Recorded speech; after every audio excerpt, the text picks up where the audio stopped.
This is Richard Vague with Tychos.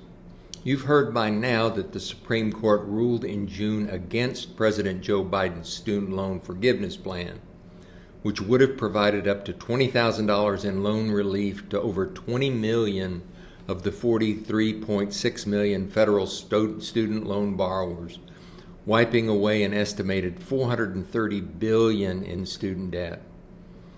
Introduced in 2022, Biden's program was considered to be a long shot legally, so the verdict was not surprising. We generally avoid political comments in our weekly report, but student debt has grown to be a disproportionately large issue in the financial lives of Americans over the past 20 years, so the ruling was a big deal and almost surely created a lot of disappointed voters. Student loans are guaranteed by the government, and in fact, 85% of these loans are on the books of the federal government. Here we see the growth in student loans from 2005 to the present, reaching $1.8 trillion by the end of 2022. Student debt truly skyrocketed in the 2010s, in large measure due to aggressive and often predatory behavior by loan originators, including for-profit colleges that granted degrees of questionable value. That was exacerbated by the generally rapid rise in tuition of most colleges and topped off by a rise in fraudulent student debt repair services. With that, delinquency on student loans reached a peak of 11.83% in the third quarter of 2013. In 2017, the FTC began a crackdown on abuses and fraudulent practices, complemented by the work of the CFPB, and you can see that student loan growth has leveled off since that time.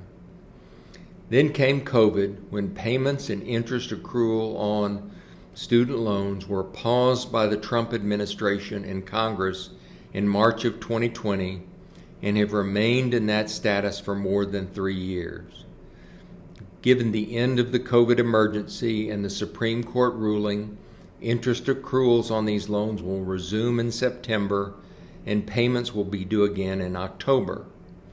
Since for the majority that means repayments consuming, let's call it 8 to 9% of their salary, it's reasonable to think that this will have an adverse impact on consumer spending. We've seen estimates that it could reduce consumer spending by as much as $200 billion per year, which, if true, would reduce GDP by about 0.8%. It will also impact delinquencies and credit quality, as noted by the investment firm Jefferies, who estimate that by mid-2024, unsecured consumer credit net charge-off rates could reach between 0.85% and 1.19%.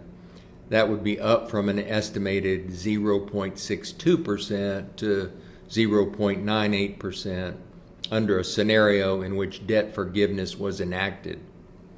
We would note that millions have graduated from schools or left without a degree since 2020 and have never made a payment or been assigned to a loan servicing company.